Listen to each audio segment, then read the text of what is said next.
Seolah-olah nggak menjadi tempat pengembangan pengetahuan, tapi bagaimana menjadi semacam lembaga training singkat untuk masuk ke pasar kerja fleksibel gitu. Halo para pendengar, ayo sini cepetan. Karena ada Suara Pijaraya. Oke, selamat datang di podcast Suara Pijaraya. Nah, teman-teman, di episode kali ini aku nggak sendiri, aku ditemani sama narasumber, yaitu ada Mas Joko Susilo. Selamat malam. Oke, selamat malam Mas Joko, Ya, selamat Mas malam. Josu ya ini ya, Siap. sapanya. Gimana nih kabarnya Mas Josu? Ya, alhamdulillah baik. Semoga teman siapa lupa apa namanya? Anin, Mas. Iya. Semoga Anin juga baik-baik juga di malam petang hari ini ya. Iya, baik. Nah, jadi teman-teman, aku bacain secara singkat lah ya. Siapa sih Mas Josu ini? Nah, jadi Mas Josu ini apa ya? Seorang peneliti, lalu penulis, pengajar, dan pegiat sosial nih. Keren banget ya Mas dari brandingnya. Dan Mas Josu ini memiliki minat kajian pada isu atau bidang ekonomi politik, gerakan sosial, dan kebijakan pendidikan tinggi. Lalu saat ini Mas Josu sebagai peneliti kebijakan publik di Nalar Institute ya Mas, dan juga founder komunitas Gunung Kidul Menginspirasi. Jadi itu merupakan sebuah gerakan sekaligus komunitas sosiopendidikan. Wah, keren banget nih teman-teman. FYI nih ya teman-teman, Mas Josu ini merupakan alumni dari program studi manajemen kebijakan publik dari Fakultas ISIPOL angkatan 2013. Nah, jadi di episode kali ini tema yang bakal kita bawain itu adalah tentang MBKM, perburuhan mahasiswa di era modern. Nah, biar kita buat buka nih ya Mas ya. Apa sih yang Mas Josu pikirin gitu denger tema ini gitu? Wah, temanya sangat up to date juga, isu yang aktual. Tapi tentu perlu kita lihat lebih detail sih apa itu MBKM dan Iya. implikasinya buat ya kehidupan kita. Bener sih, karena sekarang masih masih nerawang-nerawang gitu ya Iya. Mas ya MBKM ini. Nah, mungkin boleh nggak sih Mas diceritain secara singkat tentang sejarah dan mungkin tantangan komersialisasi pendidikan saat ini gitu Mas?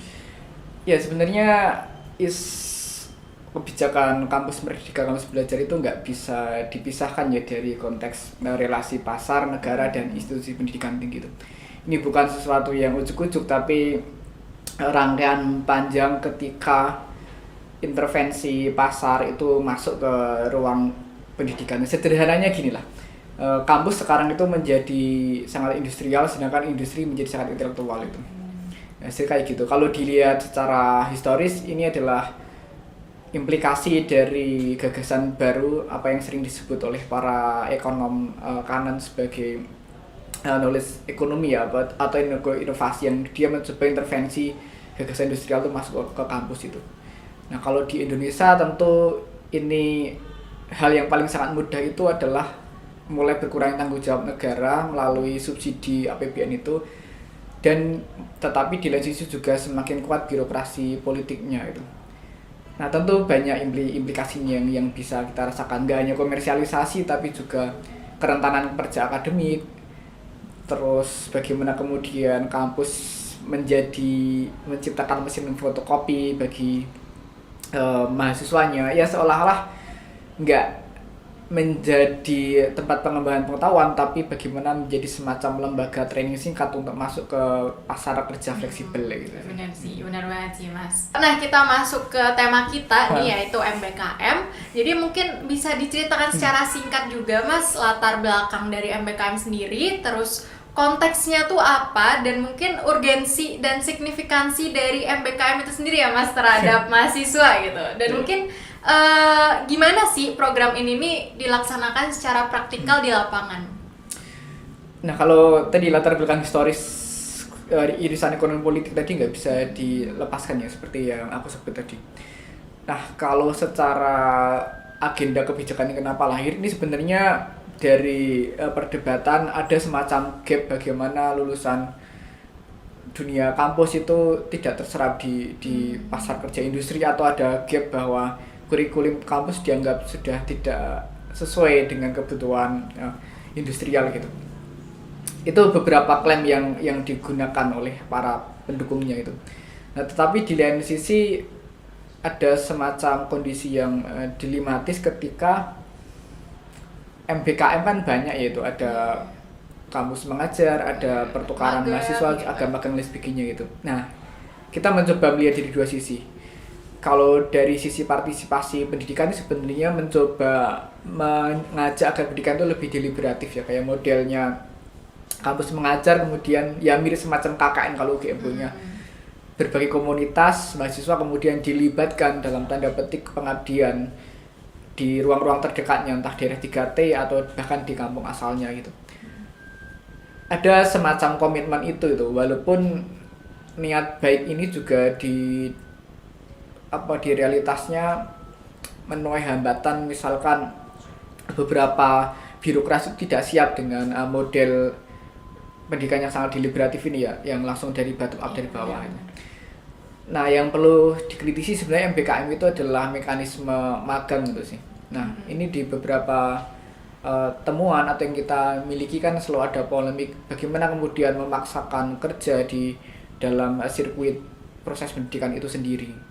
Perdebatan secara teknis enggak hanya kemudian industri punya kepentingan untuk mendapatkan pekerja upah murah ya, karena magang otomatis enggak full paid, tapi kamu bisa bahkan bekerja seperti pekerja tetap atau pekerja penuh gitu.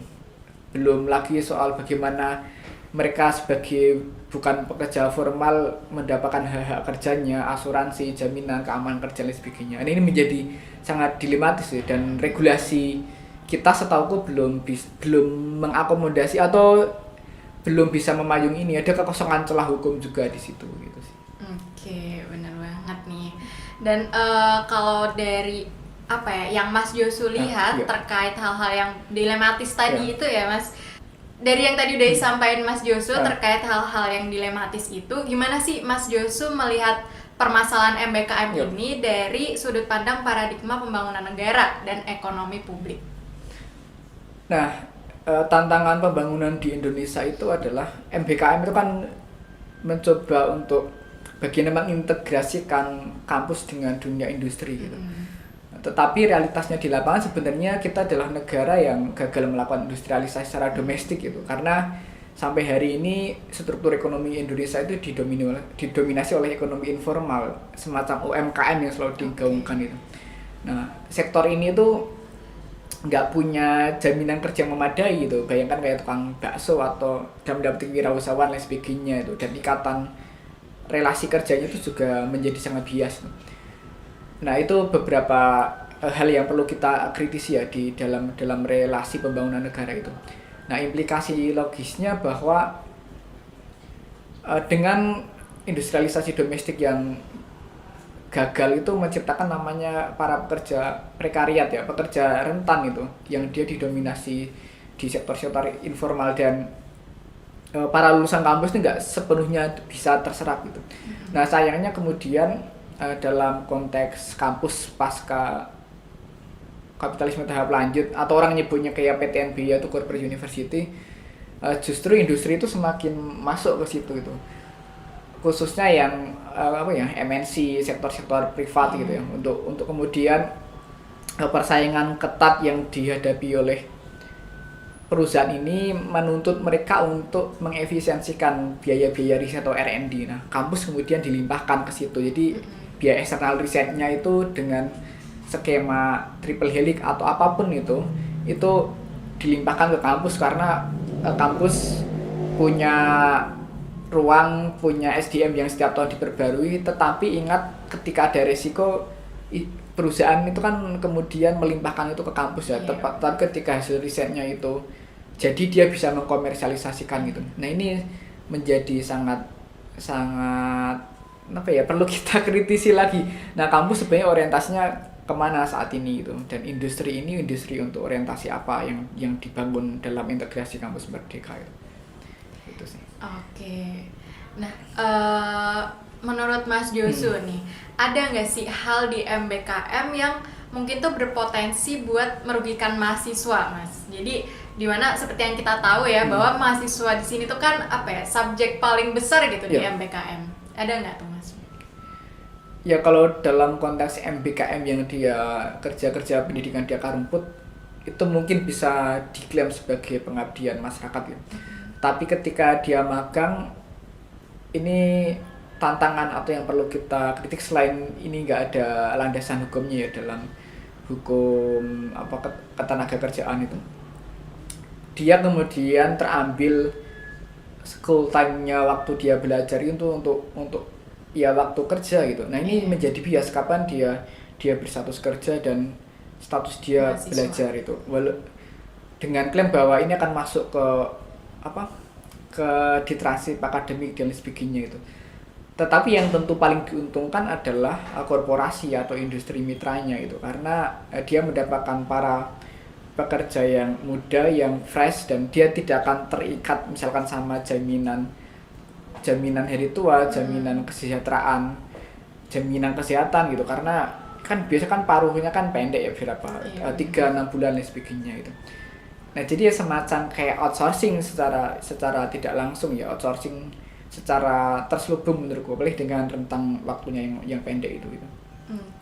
Itu mungkin keraguannya selain kerugian yang bisa berdampak ke mahasiswa ya, waktu belajarnya terus ya mungkin bolehlah mengklaim aku dapat pengalaman lain sebagainya gitu.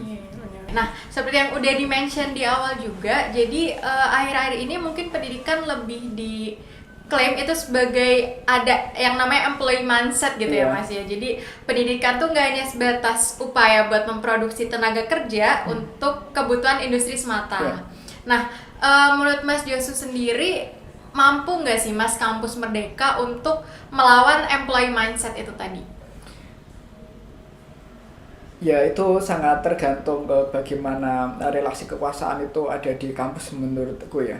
Karena sekarang itu intervensi yang sangat erat kapital ke kampus itu dia masuk ke intervensi struktural ya lewat kebijakan gitu. Dan ini memang menjadi ciri khas dari neoliberalisme tahap lanjut karena dia mendekati ini new institutionalism gitu. Jadi sederhananya gini, kapital itu menggerogoti negara dengan tangan negara itu sendiri gitu, melalui misalkan undang-undang perguruan tinggi, program PKM, dan dia mengintervensi bahkan level misalkan dalam konteks PTNBH bahkan di MWA Majelis Alim Amanat itu adalah wujud real bagaimana kontestasi pasar, institusi pendidikan dan pemerintah itu saling berkaitan erat di situ tuh.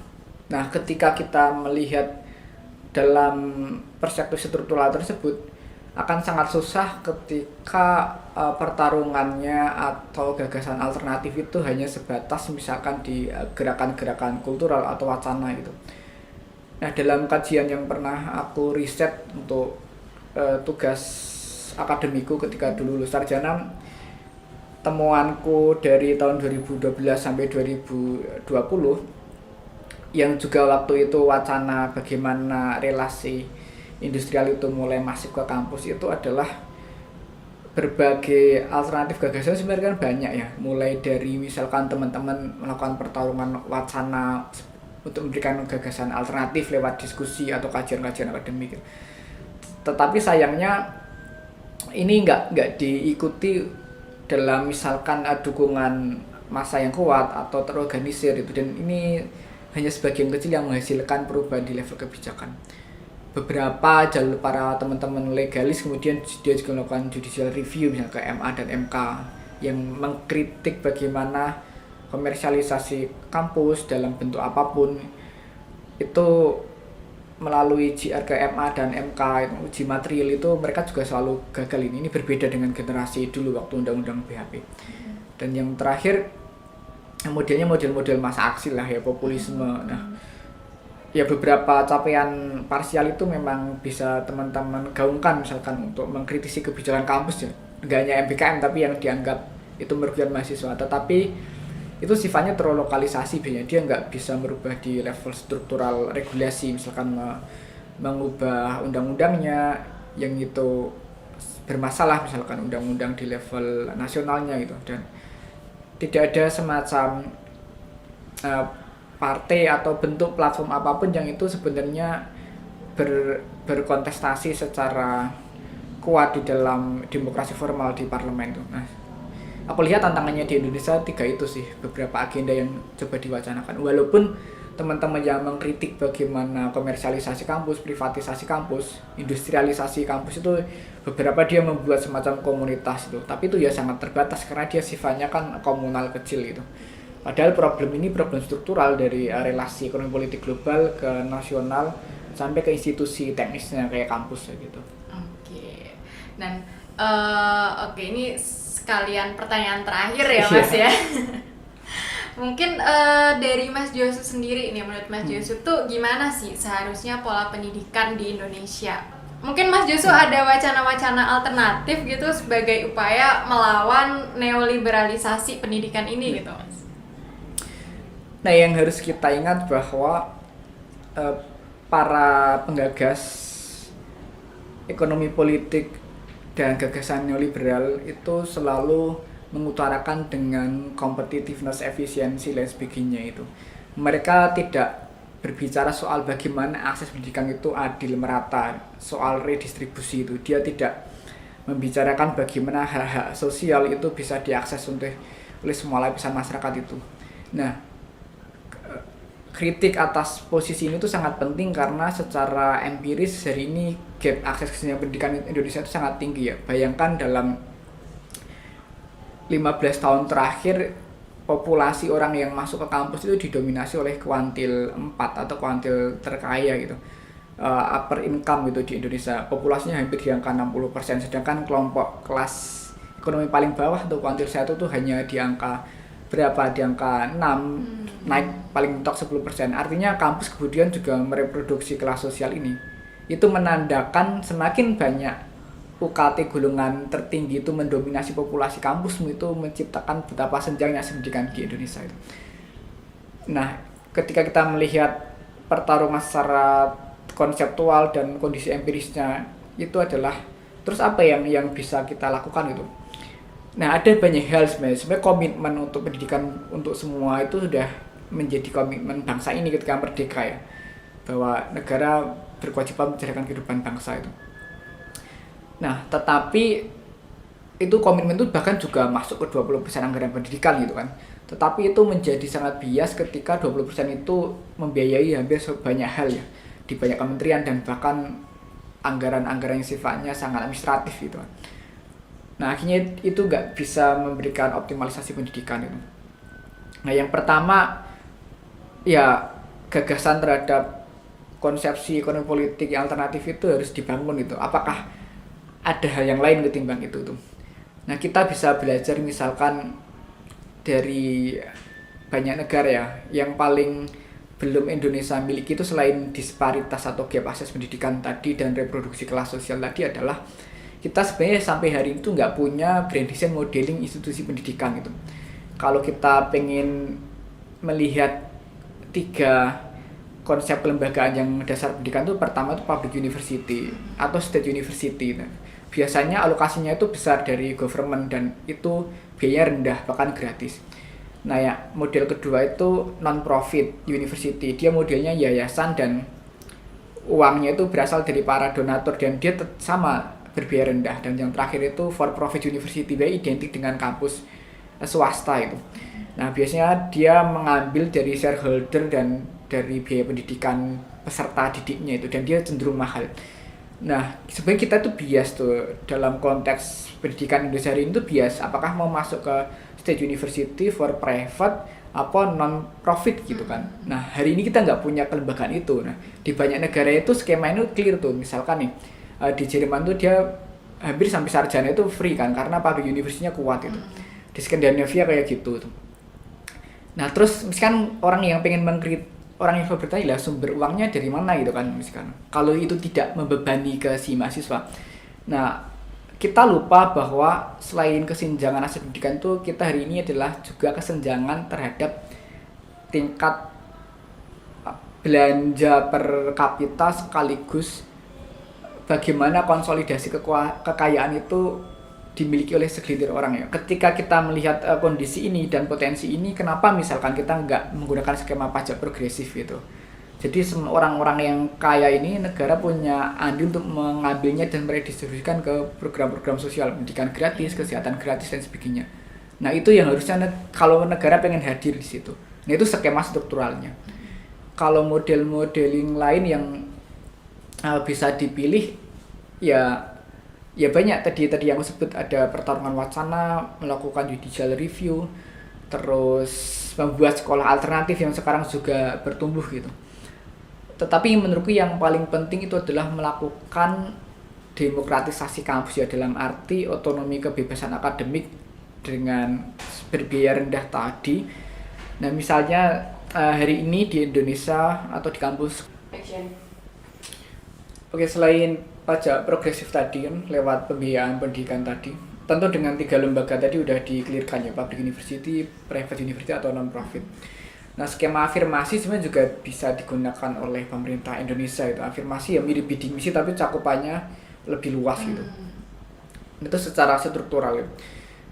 Nah yang lain misalnya dalam kerja-kerja untuk mencoba dalam tanda petik melakukan demokratisasi kampus dan melahirkan otonomi yang real ya, bukan maksud otonomi melepaskan tanggung jawab anggaran negara adalah kadang selama ini itu gerakan kayak student union, kayak BEM atau aliansi apapun itu tidak sustain atau dia sifatnya responsif ketika ada isu terus reaksioner gitu. Nah di banyak negara, beberapa negara yang teman-teman sivitas kita berhasil untuk mencoba mendapatkan hak-hak pendidikannya itu dia punya semacam komite gitu. Nah jadi komite itu misalnya kayak di Belanda itu dia punya komite antara eksekutif itu yang penyelenggara kampusnya sama komite yang anggap kayak ruang legislatifnya, yang di situ representasinya ada mahasiswa, ada dosen dan sebagainya. Dan dua kelompok ini nanti akan memperdebatkan kebijakan apa yang kemudian akan diinisiasi kampus gitu. Atau kalau di Inggris itu dia punya namanya serikat pekerja akademik gitu. Nah serikat ini yang menjadi koalisi mahasiswa ketika misalkan isu kenaikan biaya kuliah itu mereka bersolidaritas. Sebaliknya bahkan sampai hari ini, sampai semester ini beberapa dosen di Inggris itu kan melakukan boykot ya itu karena tunjangan hari tuanya dikurangi dan sebagainya. Nah mahasiswa bisa berkoalisi ke situ.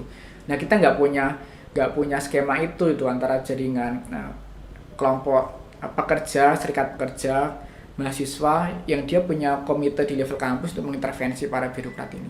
Nah ini sangat penting di level lokal, alih-alih misalkan sifatnya reaksioner di aksi-aksi yang sangat terbatas gitu kan. Nah itu pendekatan digerakan di level ini unit kampus, yang tadi kan di level negara kita mencoba mengkombinasikan bottom up dan top down. Dan nah tengah-tengahnya ini yang kita juga kosong nih. Misalkan kayak kasusnya teman-teman kita di Chile dulu, komersialisasi kampus, privatisasi itu kan diinisiasi dengan revolusi penguin ya. Anak-anak SMP waktu itu, habis itu berkembang ke anak SMA, Chilean Winter Discontent itu. Nah mereka nggak hanya sampai aksi populisme wali murid, orang tua dan serikat pekerja turun ke jalan atau membuat mimbar-mimbar bebas, tapi dia kemudian mengintervensi itu lewat parlemen. Dia mewakilkan representasi kelompoknya itu ke parlemen dengan partai-partai yang punya perspektif atau punya agenda kebijakan menciptakan pendidikan yang adil untuk semua. Dan keberhasilannya sekarang nih, kalau dulu eksponennya misalkan ada Camela yang presidennya sekarang, itu kan dulu eksponen student unionnya di Chile kan, artinya dia punya cara struktural untuk merubah kebijakan negara itu. Nah kita sampai hari ini kita belum punya itu ya, selain tantangan karena partai politik Indonesia selalu berkutat ke identitas antara agama dan nasionalis, perdebatan soal ekonomi politik, bagaimana redistribusi kesejahteraan sosial itu masih sangat minim di wacana partai politik dan parlemen kita. Nah tantangannya itu, dan hal yang mungkin bisa kita lakukan ya secara level kampus, secara kultural, wacana, merubah secara struktural itu jalan panjang, tapi perbaikan refleksi gerakan tuh menurutku semakin kesini semakin bagus gitu Pak. Oke, nggak habis pikir sih ya teman-teman atas jawaban yang luar biasa tadi dari Mas Josu. Nah, dan gak kerasa juga nih kita udah di penghujung podcast episode kali ini. Nah mungkin sebelum menutup episode kali ini, mungkin dari Mas Josu ada closing statement gitu Mas. Ya, ketika kita percaya pendidikan itu sebagai senjata terangkum untuk menciptakan kesejahteraan dan perubahan, sudah selayaknya setiap lapisan rakyat itu mendapatkan akses pendidikan yang adil, bahkan sampai pendidikan tinggi itu. Dan keadilan atas pendidikan itu menjadi representasi bagaimana negara itu hadir di layanan dasarnya itu. Dan bagi kita yang terlibat dalam upaya memberikan perubahan, niat baik dan gagasan itu tidak cukup gitu. Kita perlu mengorganisir massa, bersolidaritas dengan beragam kelompok, tetapi tentu orientasinya tetap sama, membutuhkan pendidikan yang lebih humanis, demokratis, dan tentu murah, bahkan gratis itu. Dan sebagai menutup ya, education is human right, not privilege itu adalah hak dasar untuk semua, dan pendidikan itu maknanya lebih luas. Pendidikan itu harusnya memanusiakan, ya free for all dan equal for all itu, no barrier, no business, and no border gitu. Mungkin itu sih, dan mari mewujudkan itu bersama gitu. Oke, ayo Mas. Oke, mantap banget.